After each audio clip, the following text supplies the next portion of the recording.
Bonsoir. Vous m'entendez? Vous m'entendez? Oui, on vous écoute. D'accord. En fait, c'est une histoire que j'ai entendue sur une page sur TikTok la dernière fois. Mes meilleures amies. Il y a une qui est belle et il y a une autre qui est moche. Et elles avaient l'habitude de toujours sortir ensemble.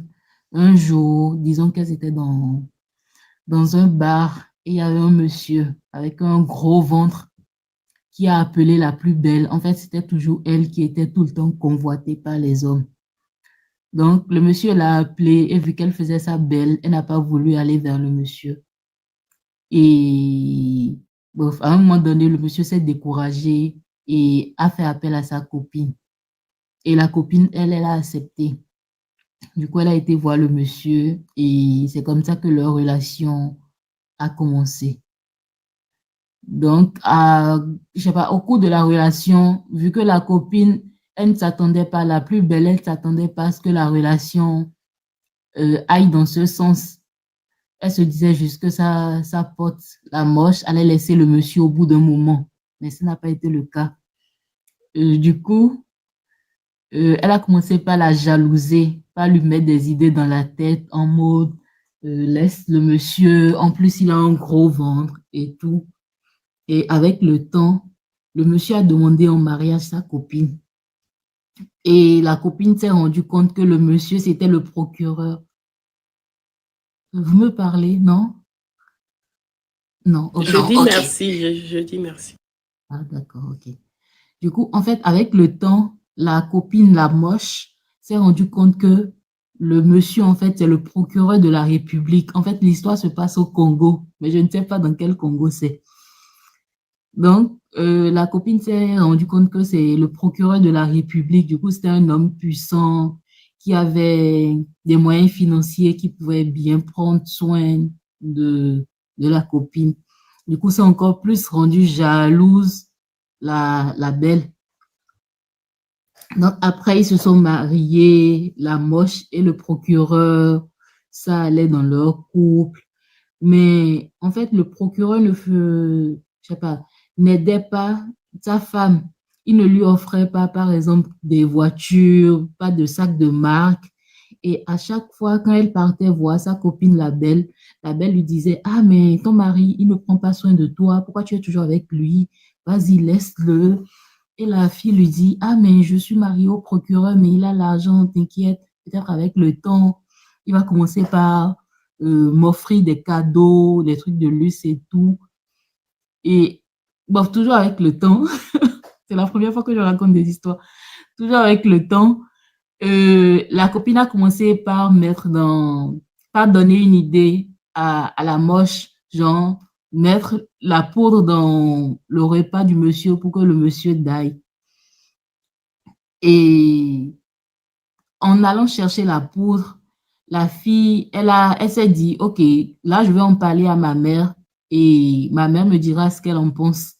Donc, elle en a discuté avec sa mère et sa mère lui a dit, ah, mais t'inquiète, c'est ce qui se passe. Non, t'inquiète, moi, j'ai une meilleure idée. J'ai une poudre qui fera que ton mari euh, partira d'ici 2 mois. Donc, toi, à chaque fois que tu cuisines pour lui, ta mission sera juste de rajouter un peu la poudre dans son repas. Donc, au bout de, genre, la fille, elle a pris la poudre de sa mère. Je pense qu'elle n'a plus été prendre la poudre de sa copine. Donc, avec le temps, genre, 1 mois et demi après, le monsieur a commencé. Et pour ne pas que la femme soit soupçonnée, sa mère lui a dit, prends bien soin de ton mari, cuisine pour lui, genre, fais tout ce qu'une femme doit faire pour son mari. Donc, elle a commencé, elle traitait très, très bien son mari et le monsieur m'a remarqué qu'il y avait un changement dans son comportement. Du coup, un jour, 2 semaines avant qu'il ne parte, il lui a dit, ah, mais j'ai plein de comptes aux îles Caïmans, je sais pas, en Europe ou en Amérique. Dans 2 semaines, je vais te faire voyager, on ira peut-être en Amérique, on signera des documents chez le notaire et je mettrai quelques comptes à ton nom. Je t'achèterai la voiture que tu veux. Genre, tout ce qu'elle voulait au départ, le monsieur lui a finalement tout promis. Et qu'est-ce qui s'est passé après? Et genre, vu qu'elle, dans sa tête, c'est le pain qu'elle mettait dans le repas du monsieur. Donc, elle s'est dit, mais elle a commencé par s'affoler. Elle s'est dit, mais pourquoi attendre genre 2 semaines pour m'offrir tout ça? Offre-moi tout ce que tu dis là, maintenant, tout de suite. N'attends pas. Et, et du coup, un instant, je réfléchis. Et le monsieur lui a dit, non, non, non, non, on attendra genre après 2 semaines. Et elle part voir sa mère, elle lui raconte, elle lui dit, ah, mais qu'est-ce qu'il faut que je fasse, nanani? Et la mère lui dit, ah, mais je sais pas, tu as déjà mis le truc dans son repas pendant 1 mois et demi. Du coup, d'ici 2 semaines, bah, il partira. Il va déjà.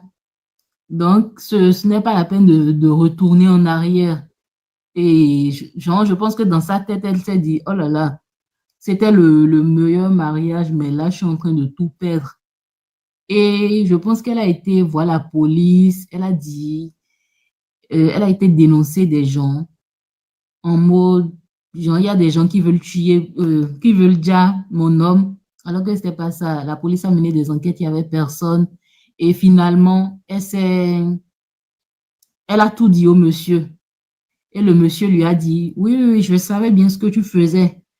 Ta mère m'a tout dit. Donc, le plan a été élaboré avec ta mère pour que tu prennes conscience que ta copine, en fait, ne t'aimait pas.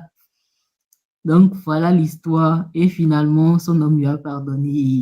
Bref. Après l'histoire, ils sont toujours ensemble, mais je ne sais pas. C'était tout.